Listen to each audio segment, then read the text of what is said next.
Well, hello, everyone. Good afternoon. I'm Jeff Collins, member of the faculty at Bard Graduate Center, and I'm delighted to welcome you to this brown bag lunch at which we will meet virtually the newest member of our research institute, Isabel Oleas-Mogollón. Isabel joins Bard Graduate Center as a Fields of the Future Research Fellow and will be with us through May 18th of this year.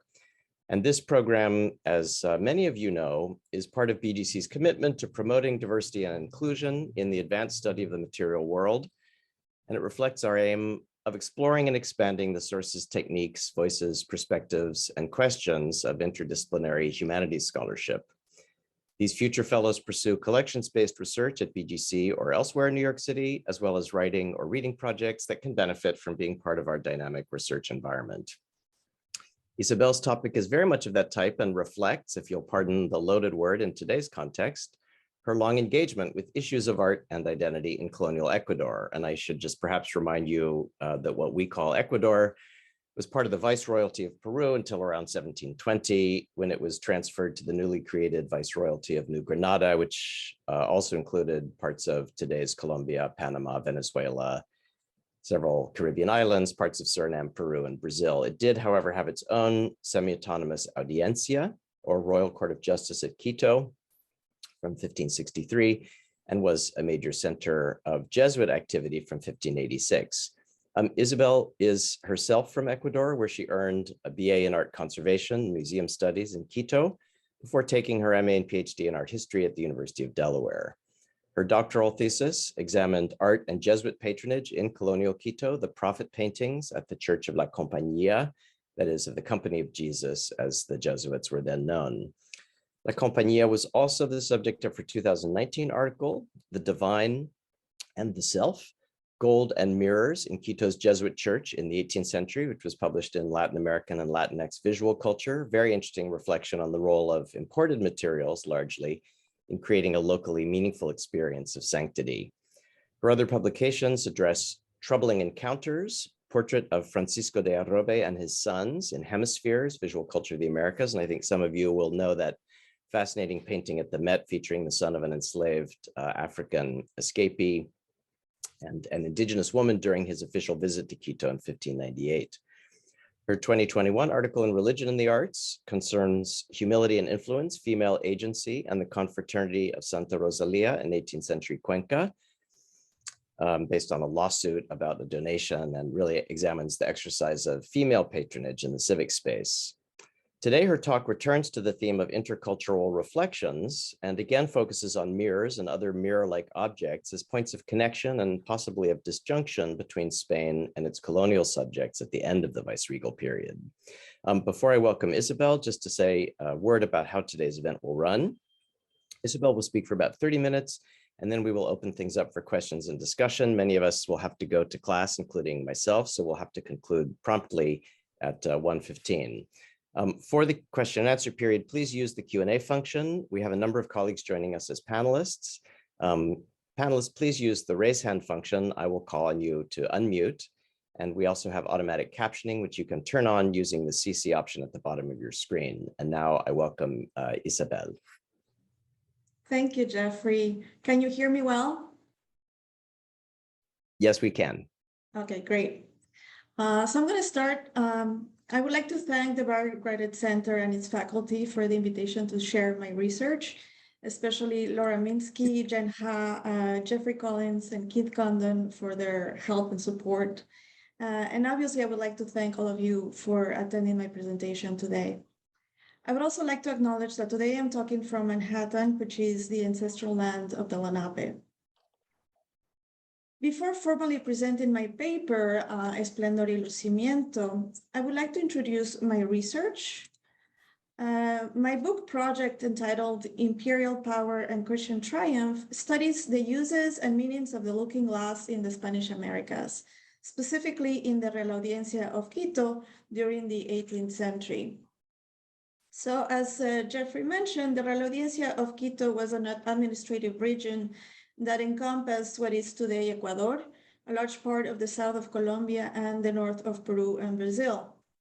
The city of Quito was the capital of the Audiencia and the center of colonial and religious government. Quito was also an important center of artistic production, as we shall see. In my book, I argue that reflective surfaces, especially mirrors, played an important role in the daily lives of people from colonial Spanish America. Mirrors adorn religious altars, private households, and public monuments. Even though archival documentation and contemporary chronicles show that during the colonial period, there was a clear interest in using and displaying mirrors, not only in Quito, but also all over the American continent, there are only tangential references to this trend in current scholarship. My project fills this void by analyzing the uses of mirrors in public and private spaces and in secular and religious settings during the 18th and early 19th centuries. As other scholars have pointed out, the looking glass was an object of luxury and a marker of good taste in colonial society.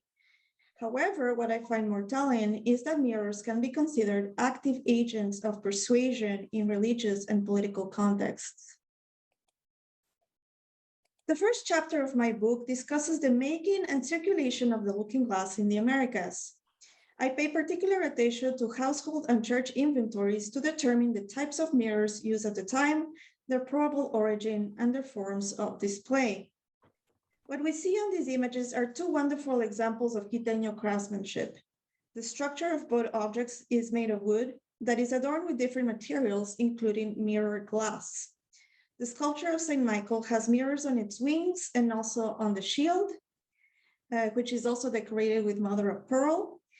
And the altarpiece on the right is covered with small pieces of mirror in the niche and also on the wings and the rest of the body of the double-headed eagle.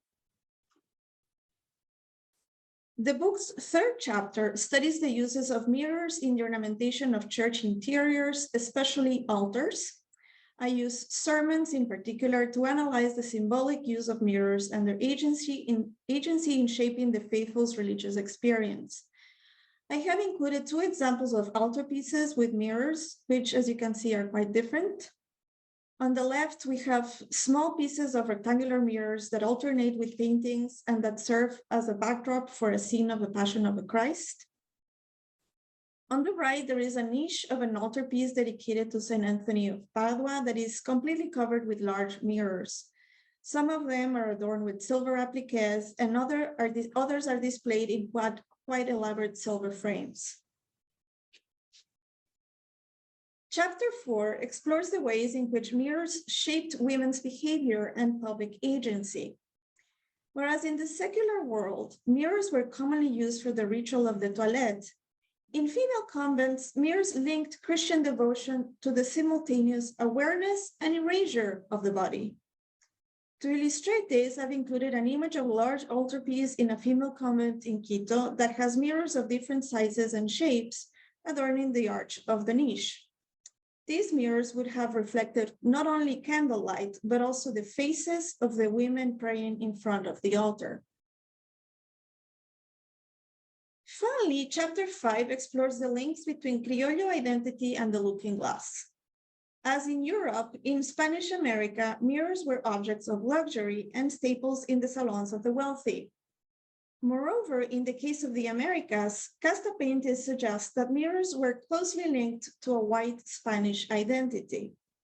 This section studies the role of mirrors in creating fictional social hierarchies and in disrupting forced cultural structures in the late colonial period. To illustrate this, I brought two examples of casta paintings, which were a type of painting developed in the Americas that showed a nuclear family with parents of different ethnicities. What I have found is that mirrors are only included in paintings of white families, which is why I believe that they can be props for certain type of racial affiliation. And this representation is a little bit at odds with the reality that you find in the archives, where you can find mirrors in houses of different, of people with different ethnicities. Today, I'm going to focus on chapter 2 of my book, which discusses the uses of mirrors and reflective surfaces in public celebrations and in royal festivities in particular. I focus on the proclamation of King Carlos IV in 1789 in the city of Quito. This is in-progress research, and I'm sure that it'll benefit from your comments and questions. So let's start. The official description of this event has abundant references that tie together two ideas under one concept, lucimiento. So what is lucimiento? Lucimiento was defined as one, shining or emitting light, and two, being accepted and applauded for something one says or does. Those two ideas, reflectivity and positive appraisal, intended to produce one main effect, gratitude. Indeed, the striking and shining decorations not only meant to convey solemnity and respect for the occasion, but more than anything, show the joy and allegiance of Quito's peoples towards their new monarch and his representatives. These public expressions of joy and allegiance contrasted with the political environment of the late 18th century, when Criollo and indigenous rebellions against the Spanish government started to multiply. In this context, expressions of allegiance were quite misleading and, I argue, only intended to compensate for the population's increasing lack of conformity over Spanish rule. I wanted to mention that during the presentation, you would hear me use the word criollo several times. And for those who are not familiar, the word in this particular context indicates people who affiliate or who identify as people of Spanish descent born in the Americas. So basically, we are talking about what was considered white people versus people of indigenous, Black, or mixed descent. During this presentation, I will introduce and explain the concept of lucimiento in the context of the festivities for the coronation of Carlos IV. First, I will describe the event and the lucimiento it contained and displayed. Second, I will address the links between lucimiento and the majesty of the king in early modern Spanish territories. Finally, I will discuss how alleged signs of joy and allegiance towards the Spanish power and its representatives contradicted public statements of nonconformity among the colonized and foreshadowed the political events that were soon to unfold in the early 19th century. So between September 21st and October 1st of 1789, the city of Quito celebrated the proclamation of King Carlos IV. The 10-day festivity started with the adornment of the city and ended with numerous bullfights and fireworks. Spanish local representatives prompted Quito's inhabitants to show their love and loyalty to King Carlos by decorating the windows, doors, and balconies of their houses. What we have on the screen is an illustration of the types of adornments that people would have displayed during such occasions. In this case, it shows the balcony of a Spanish official in what is today Colombia, and we see besides different types of classically inspired effigies, a portrait, two mirrors, hangings, and candlesticks and chandeliers. The Plaza Mayor, a religious and political center of the city, became the locus of these festivities. 4 triumphal arches adorn the streets leading to the 4 corners of the plaza.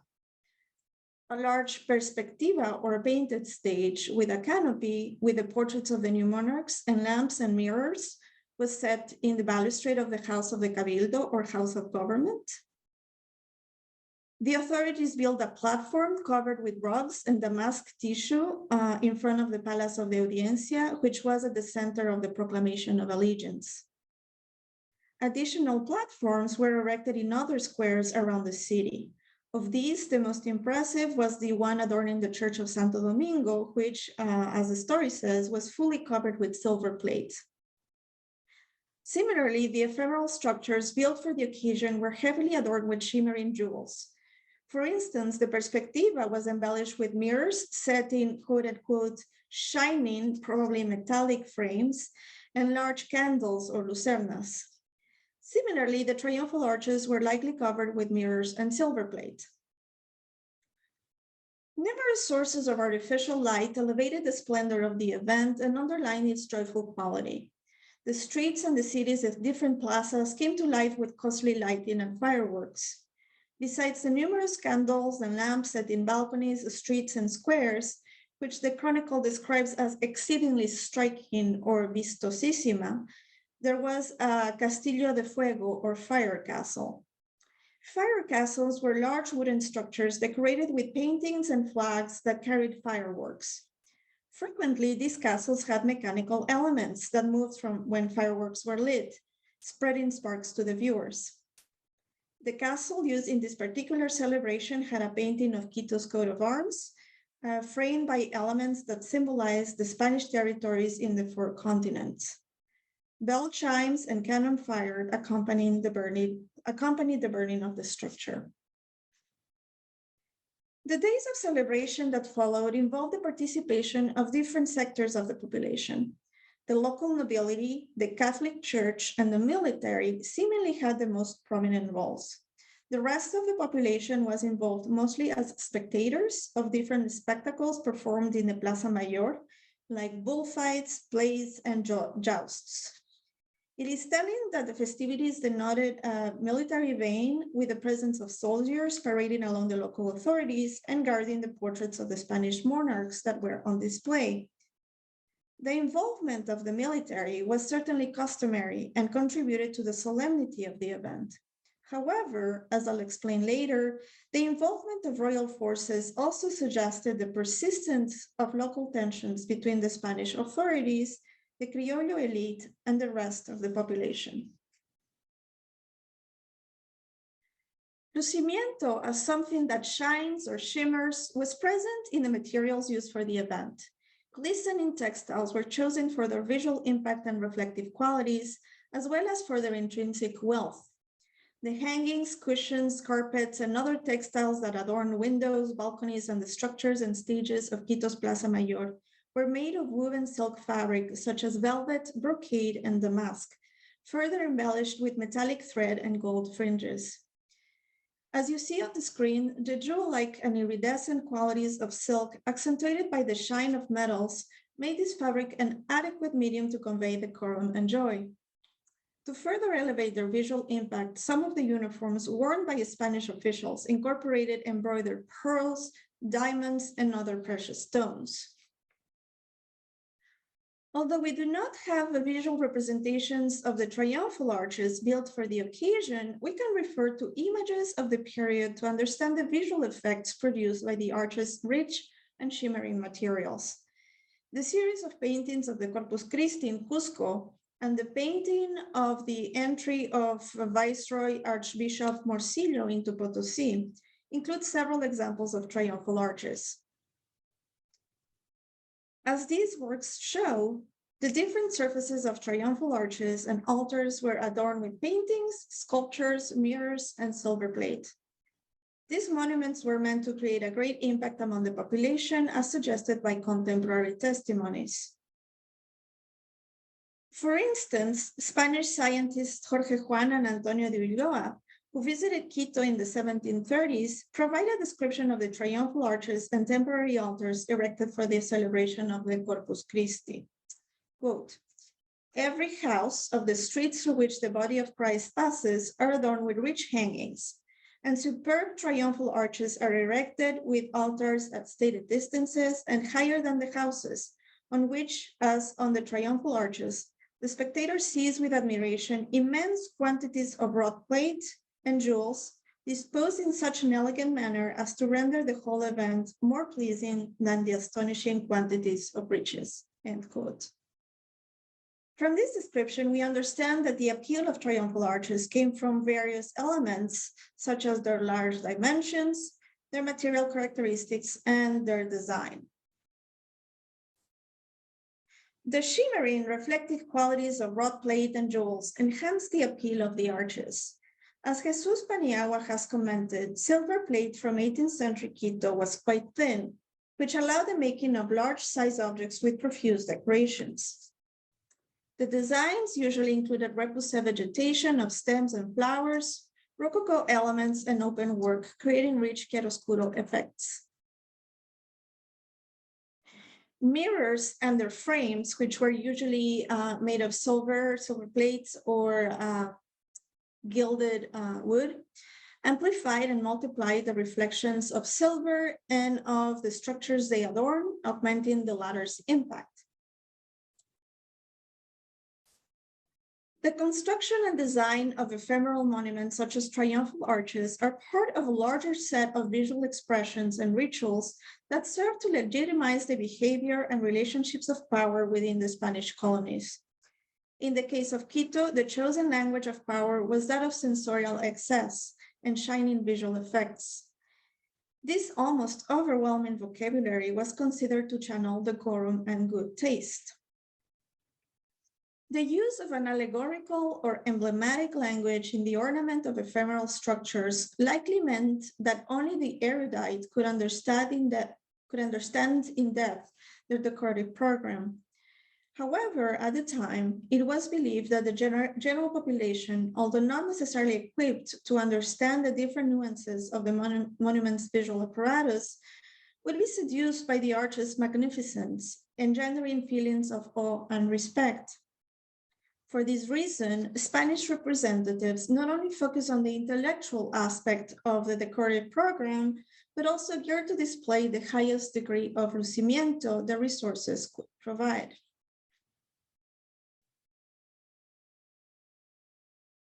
The splendor of the festivities and the radiance of the monuments that adorn the city serve to emphasize the majesty of the king, defined as the superiority of the monarch over all of his subjects. The majesty of the king on earth paralleled the majesty of God in heaven. Thus, the majesty of the monarch was achieved by connecting the king to traditional symbols of religious power and by reinforcing his Christian identity. In all Spanish territories, the mythological, emblematic, and allegorical language intertwined the concepts of lucimiento and majesty by associating the Spanish king to the sun. The king, as the sun, was considered a source of life and was seen as simultaneously inaccessible and omnipresent, powerful and splendorous. Moreover, the sun was the most important of the stars that could be reborn after its demise each morning, and during solar eclipses. Similarly, after a king died, a new one was crowned.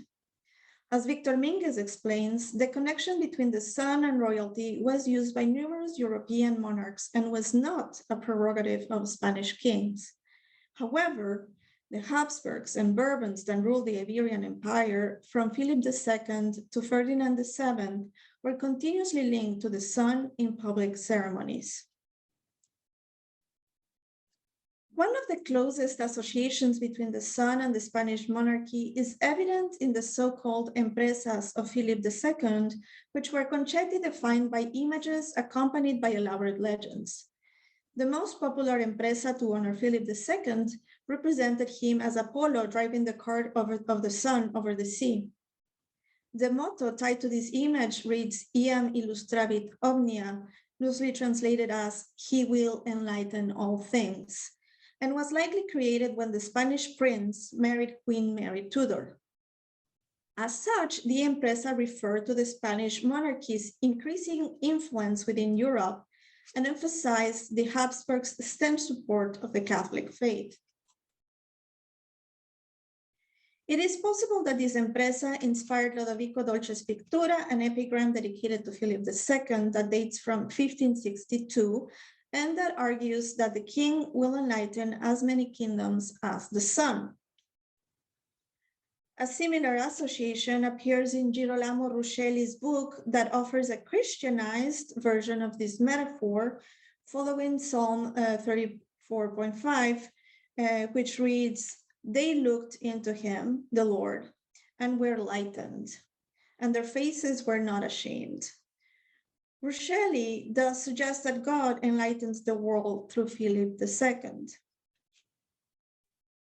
In the Americas, there are several records that express these metaphors in public performances.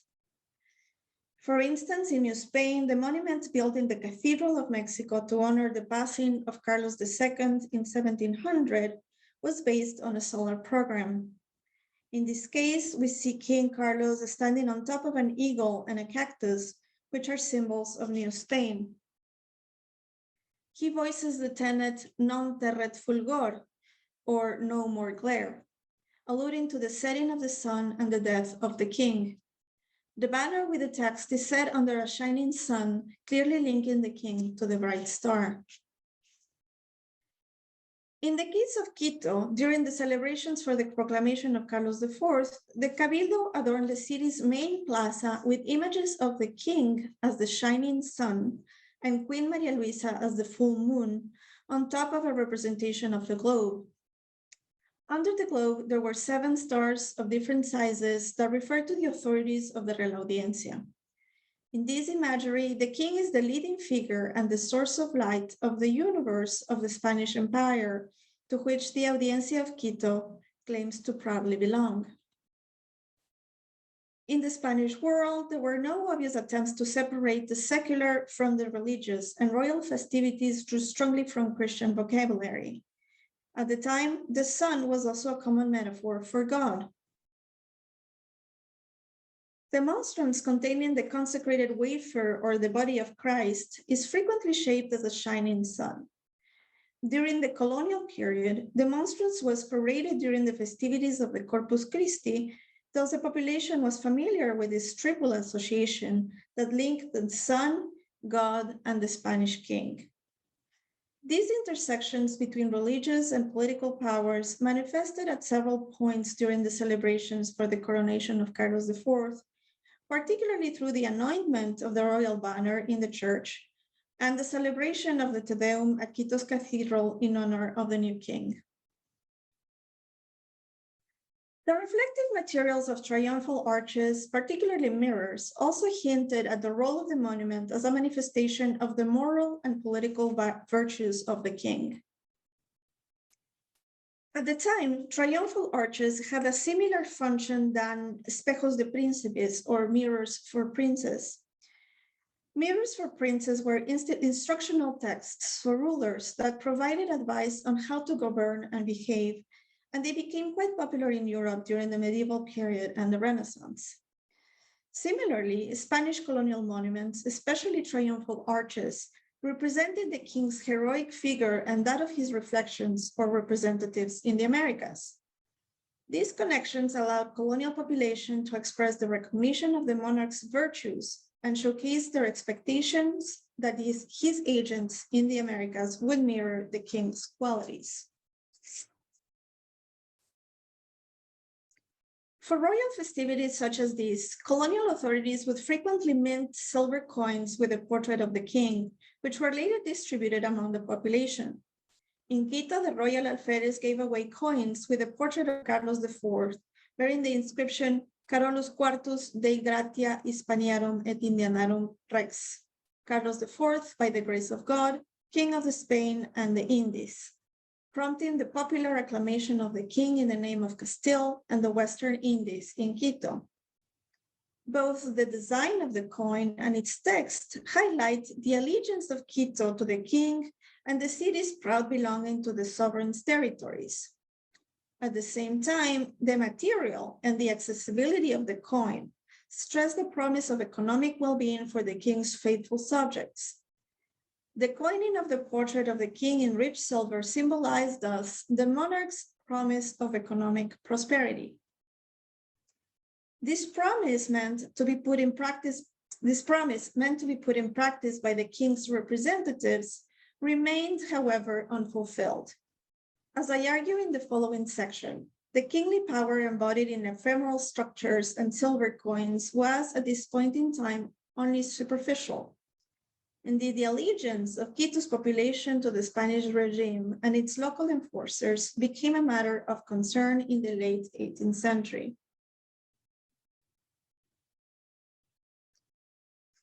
When used in royal festivals in early modern Spain, triumphal arches served to strengthen the monarch's political position as well as the social construction of his empire.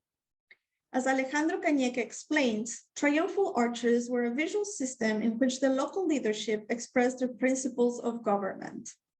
These monuments articulated how secular and religious powers understood the concept of good government and righteous rulership. These characteristics are mainly expected of the monuments commissioned by local officials, particularly those built to celebrate the entry of an authority figure connected to the house of government or the church. Considering that Lucimiento was closely associated with the idea of honoring the monarchy, the more shining and visually rich a triumphal arch was, the more devotion it expressed. The display of objects that produced and reflected light, such as lamps, mirrors, silver plate, and embroidered textiles, was meant to prove the population's allegiance towards the king and the joy for the stability and the dynastic continuity of the Spanish monarchy. As mentioned in official accounts of royal festivities, the circumspection and splendor of such events produced joy and satisfaction, and the costly and lucida decoration caused admiration and exhilaration. As the narration goes, all of these elements arose demonstrations of elation and enjoyment from the viewers. More than joy, official accounts emphasize the sense of satisfaction of Quito's population for belonging to the Spanish territories. These statements are, however, misleading, as the second half of the 18th century witnessed numerous rebellions of different sectors of the population. For instance, in 1766, a year after a deadly insurrection of Quito's population against the Spanish authorities, local officials organized a ceremony welcoming the imperial troops to Quito. For the occasion, several neighborhoods of the city funded and built 4 triumphal arches. The entrance of the troops was meant to mark the Spanish repossession of its domains and was presented as a joyful event with music that accompanied vocalized claims of allegiance to the king and his family. So in theory, triumphal arches symbolize the renovation of colonial allegiance to the Spanish monarchy. However, at the time, there were clear tensions among diverse populations, diverse groups that could not be closed over by the authorities. The commission of the triumphal arches was actually supervised by a Creole nobleman, not by the actual inhabitants of the parishes that paid for them. Indeed, the mostly indigenous and mestizo population of the parish of San Roque, who built a quote-unquote beautiful and resplendent triumphal arch, actually laid the insurrection against the Spanish authorities the previous year. Similarly, the indigenous parish of San Sebastian, who rioted against the change in taxes in 1765, built the next year an arch with the shape of a stronghold with the arms of the king on top. The disparity between the rebellious actions of the population and the erection of shining monuments show the lack of conformity among Quito's peoples with the local authorities. As Martin Méchant points out, this disagreement was not necessarily directed to the king, but to his officials. In that sense, it was the local elite who had the most to gain from these rebellions, where the power of the Spanish officials was later replaced by that of the Criollo aristocrats. Moreover, one could argue that the choice of silver plate and other jewels to adorn local structures also hinted at the fragility of colonial power at the end of the 18th century. Indeed, a play organized by local officials for the coronation of Carlos IV focused on the wealth of the Americas and showcased the essential role that the continent had in funding the Spanish Empire. The first night of the festivities, a triumphal chariot occupied by a beautiful matrona, that is, a virtuous and noble mother, paraded along the streets of Quito. Richly dressed in silver clothes and crowned with diamonds, she claimed to be, quote, the great America, who exceeds 3 parts of the globe and constitutes a whole hemisphere, end quote. A man playing an indigenous captain, richly adorned with feathers and precious stones, discusses with America the joyful anointment of Carlos IV. The indigenous leader, in the name of his entire nation, asserts his allegiance to the new king and thanks him for the Christian conversion of the indigenous population. A Spanish general joins them and brings the public's attention to a portrait of the new sovereign. This portrait, adorned with diamonds, is health, or one could say supported, by America. As a final act, America puts the portrait on top of a throne, signaling the continent's power to anoint monarchs. This play presents the American continent as a large, nourishing, and plentiful Christian body ready to serve the Spanish Empire. Its indigenous inhabitants, portrayed as wild and uncultured, and thus inferior to its European counterparts, happily and dutifully claim their subservience to the Spanish ruler. The indigenous population, presented as splendidly wealthy in natural riches and happily converted to Christianity, is portrayed as the ideal vassal.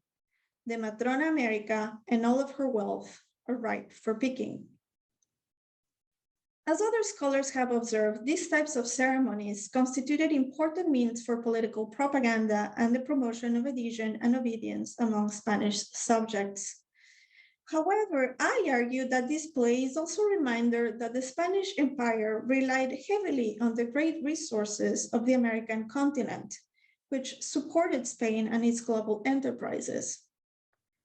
The shimmering materials included in the performance, silver, diamonds, and precious stones, become thus blatant reminders of the economic power of the American territories and the dependence of the Spanish kingdom on American resources. Indeed, during the late 18th century, a new wave of royal explorations in the Americas attempted to identify natural resources that could resurrect the former economic power of the Spanish Empire.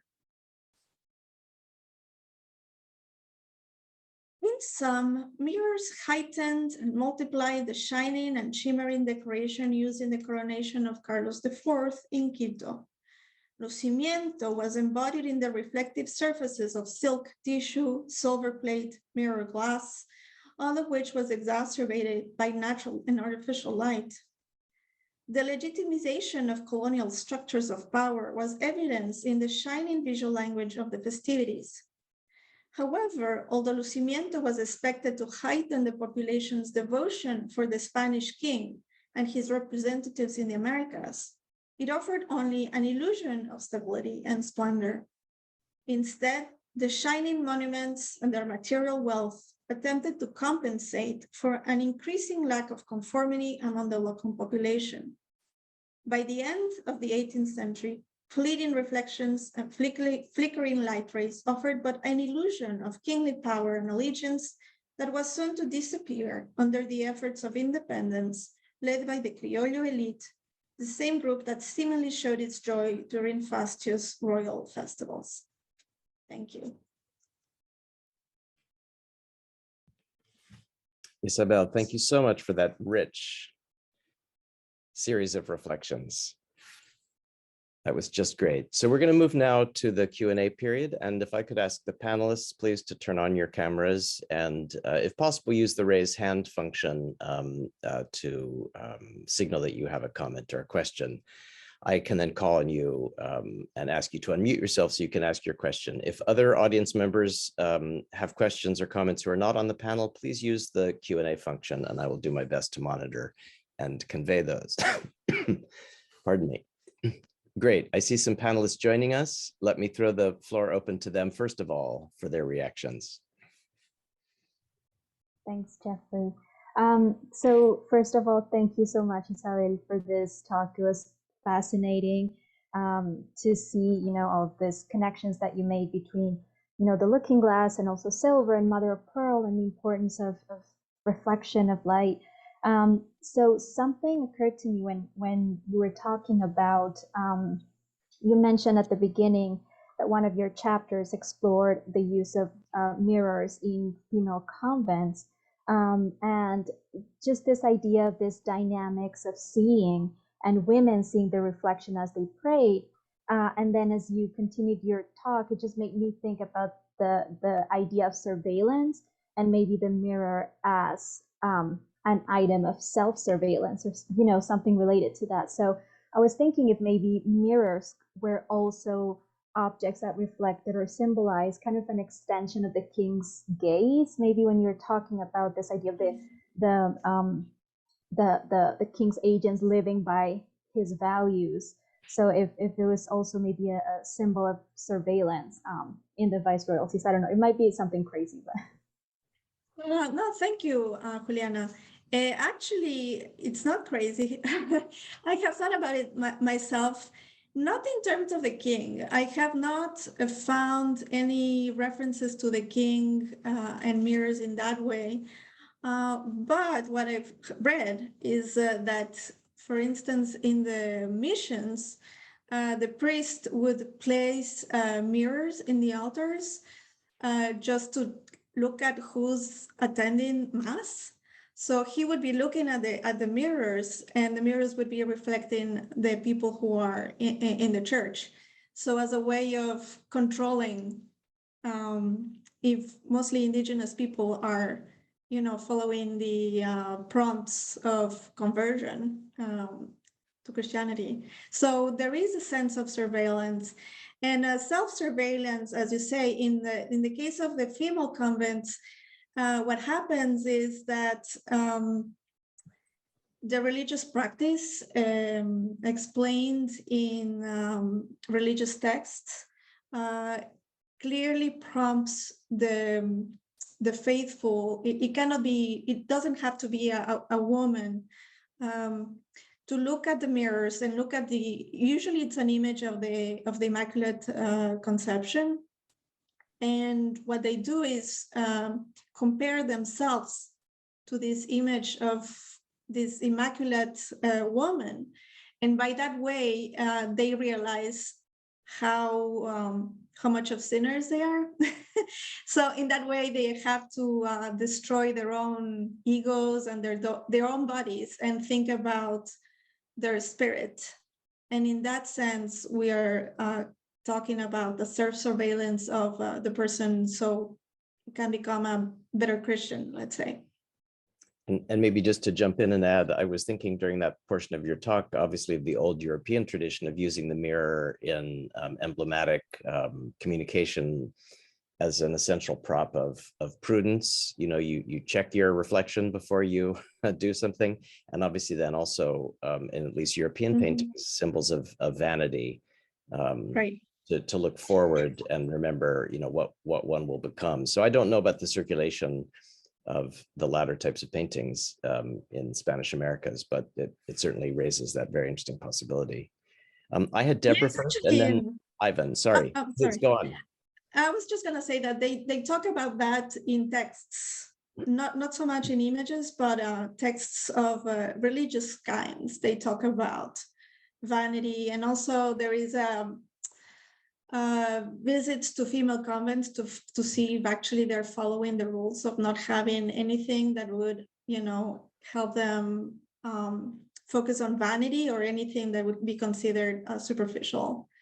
And my interest is to actually compare it to the actual practices in real life, how women outside of the convent would not be following the same advice, even though sometimes it was seen as not Christian enough to be wearing makeup, for instance. And so this idea of vanity and the toilette and all that. So the contrast between a secular woman and a religious woman.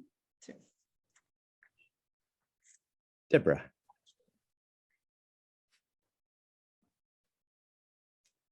Can we ask you to unmute yourself, Deborah? Thank you for the talk. It was super interesting and thought-provoking. I have a really simple question just about materials.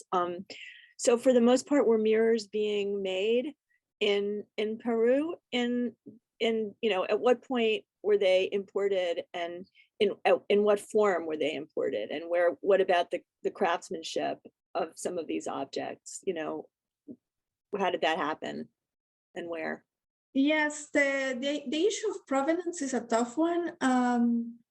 So usually what you find in the inventories, which is the kind of information that I draw my thesis and do not really explain the origin of the mirrors. In some cases, they talk about Dutch mirrors, which I assume are mirrors of high quality coming from Europe. There are some. There is the factory of San Ildefonso of crystals in Spain that sends mirrors, and the type of mirrors that they would send, and before from other parts of Europe, they would also send mirrors. The types of mirrors that they would send would be, the regular flat mirrors that we all have, that we're used to, but they would also send what they called, they call cornucopias, which are basically sconces, but with the shape, it's like an elongated shape with candlesticks attached. So they would also send those. And we know that there is information in inventories in Panama, I believe, since the late 16th century, you find references to mirrors, but it's really in the 18th century that we have more numerous introduction of mirrors in the region, and this particular region in South America. And that's when you see also the proliferation of mirrors in churches. Isabel, you suggested, I think, in your other article about mirrors in churches specifically, that there is some evidence, some tantalizing evidence of local manufacture. And that surprised me a great deal. I wonder if you had more to say about that.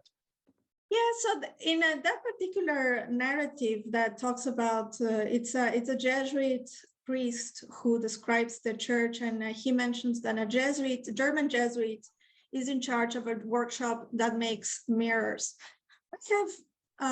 It's difficult to know, because the type of materials used in mirrors cannot really be traced to a specific region, so it's tough to ascertain provenance.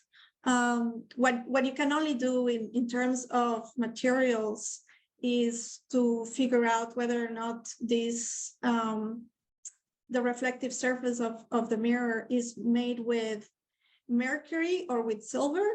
And the ones that are made with silver are from the 19th century. So those are the kind of information that you can get, like the time, the chronology, but not necessarily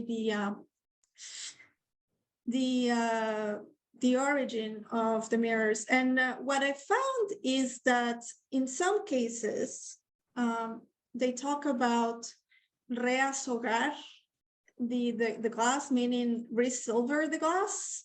So there might be a practice of silvering, of applying the reflective surfaces on the glass. And this was probably made in Peru, not in Quito, because what I found is, for instance, in the case of the Church of San Francisco, one of the altars had mirrors that were reazogados, but that were brought from Peru. So that could be that there was a type of workshops that were specialized in kind of fixing or re-silvering mirrors that seem too old, or that have lost their luster. Or it could also be, and this is something that is not clear, is that there are some workshops that specialize on cutting the glass, maybe to make different sizes of mirrors. It's really difficult to know at this point. I haven't really found anything that says a factory that makes mirrors in South America. In Peru, what we have, and also in Mexico, what we have is workshops that make glass, but they don't make glass paints. And whether that glass was of sufficient quality to make a good exactly. looking glass is another matter. But what I love about the subject is you're looking at the whole range of reflectivity, from a small fragment, a chip that could be set into a frame, to a kind of lavish donation that might be made by a patron of an imported household object that gets repurposed in a church or yes. a festival. Ivan.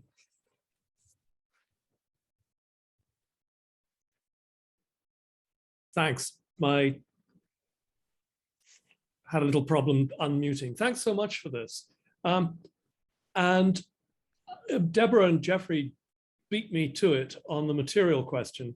It seems to me that this is really important, and it's important to try to figure out where these looking glasses, mirrors were being made, and what their materials are, and how they vary, and internal movement, perhaps, within South America of the mirrors themselves and the materials. Of course, mercury was being used in silver mining, and so mercury was being imported and was available. So I find it very hard to believe that the huge quantities of mirrors that you find in South American churches, Andean churches, and in other settings, the settings you've described, that these were all imported from Europe. This is hard to believe, just in terms of quantity. But having said that, and the importance of materials and making, I have to turn to something else, which was my sort of backup question, which is to do with the use of reflective surfaces in pre-conquest societies, and whether the use of reflective surfaces, whether silver or whatever that might have been, was evocative in a manner that was syncretic, because the presence of so many mirrors in churches, I seem to recall some theory that this was indeed a form of syncretism, that this was appealing to indigenous peoples' earlier beliefs, and that which then becomes sustained within the practices of Catholicism. So I wondered if you have any thoughts about pre-conquest reflective surfaces and their uses, and how these might have had a syncretic presence in Catholicism. And I would just drop in the word obsidian, which obviously is a major medium of reflectivity in Mesoamerica, at least, but I know less about your area. Well, that's the trick question, is the indigenous interpretation of these kinds of settings, because obviously the information that I have comes from Spanish sources. Having said that, it is from what we know from archaeology and collections of mirrors that have been used produced and used in the Andes. We have examples. The Met has a couple of examples actually of mirrors made of silver or metal that were used to reflect. And also we have in Ecuador, we have several examples of obsidian mirrors. And these are of different sizes. We have ones that can actually fit in the palm of your hand. And then we have ones that are a little bit larger, that maybe were set on top of some kind of table or something, or a flat surface, or it's not clear how they were used. But what the initial, like the archaeological research says, is that these particular mirrors were used by shamans to connect themselves with their gods, and in some way access these new or go through that threshold that separates, the secular from the sacred.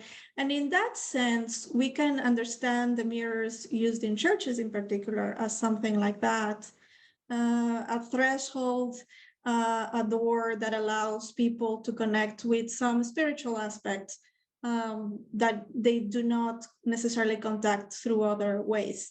So that would be my answer. I obviously don't have specific information that talks about the indigenous experience in Christian churches.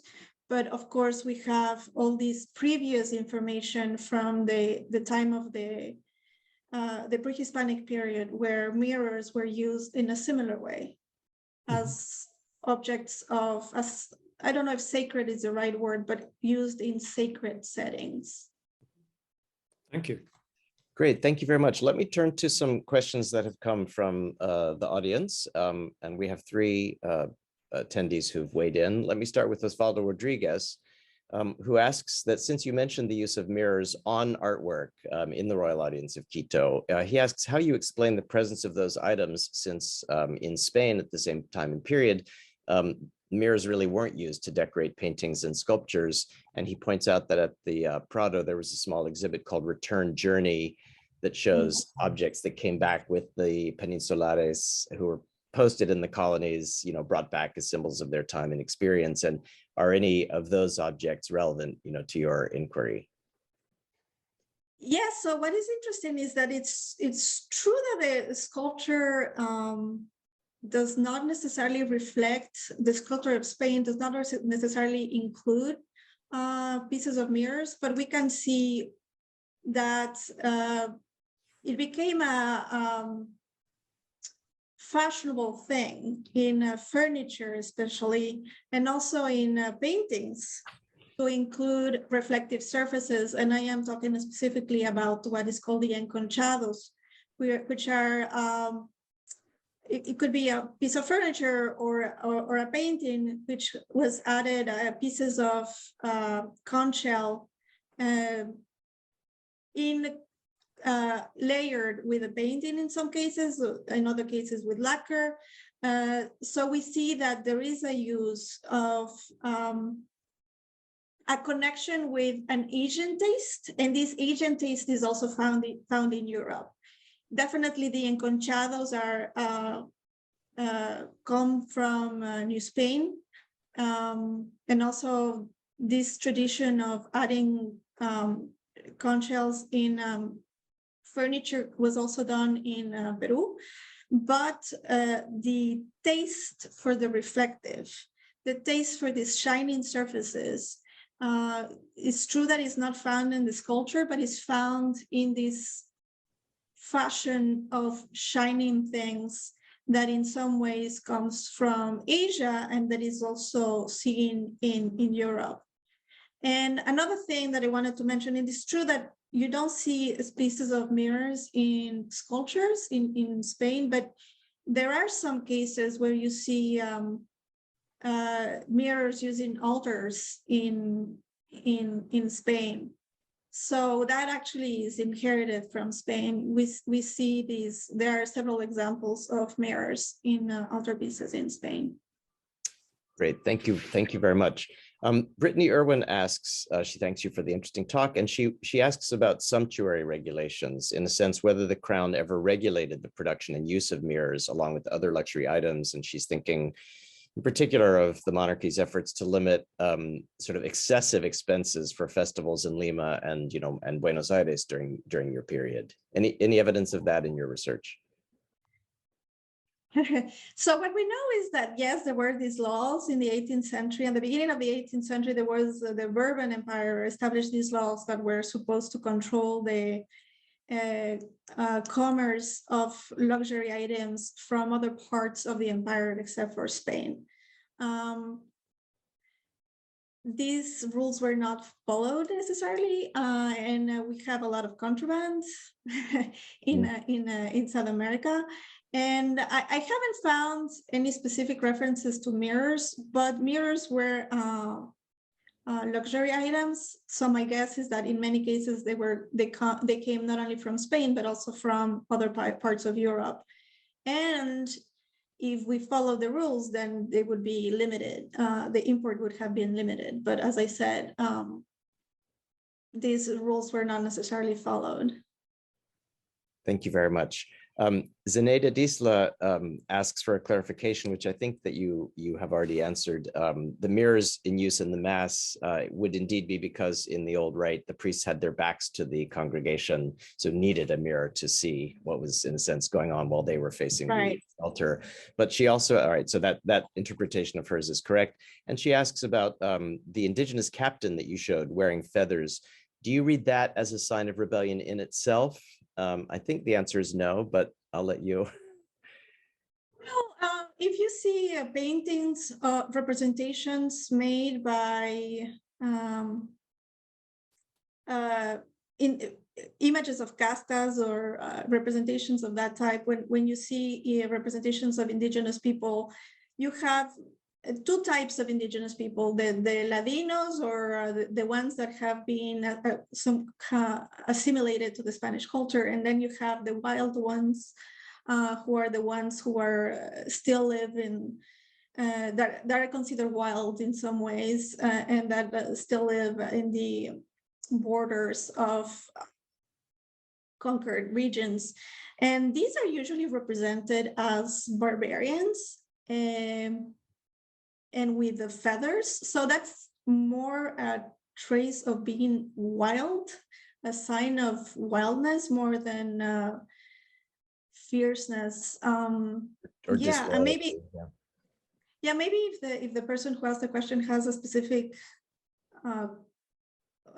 object that she would like to comment Good. Well, on or something. Daneda, Yeah. we'll ask you to follow up directly with Isabel if you'd like. All right, in the final seconds that remain, I'll just condense, two questions. Lisa Trevor just adds the comment that Ivan's question reminds her of a dissertation in progress by Emily Breo called "The Mirror and the Mountain: Reflection, Light, and Yanantin in the Churches of Cusco" in Peru. And Lauren Drapala also asks a little bit about how specific this use of reflective surfaces that you are making central to your project is to Quito, and to what extent we find it in other centers, and that in a way takes us back to the kind of complicated political and cultural geography, of South America in this period. So if you could just say a word perhaps about that.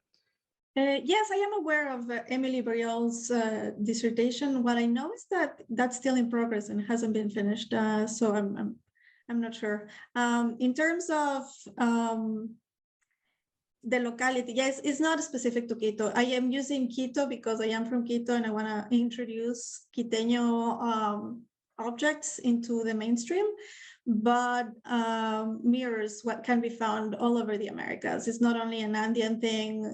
You can find mirrors in Mexico, for instance, in New Spain. So, and in the missions in Paraguay. So it's really not a local thing. It's a widespread thing.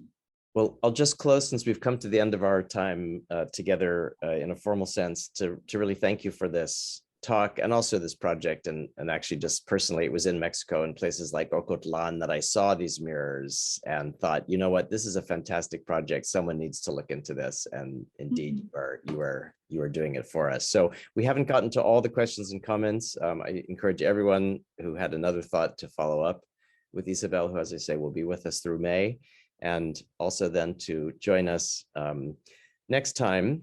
Our next lunch talk will be next Thursday, when James Middleton, pardon me, will speak to us about understandings and misunderstandings of an 18th century Mexican court gown. More information on the website. So we continue this wonderful clustering of talks about colonial Latin America. Thank you very much, Isabel, and thank everyone for attending. Have a great afternoon. Thank you.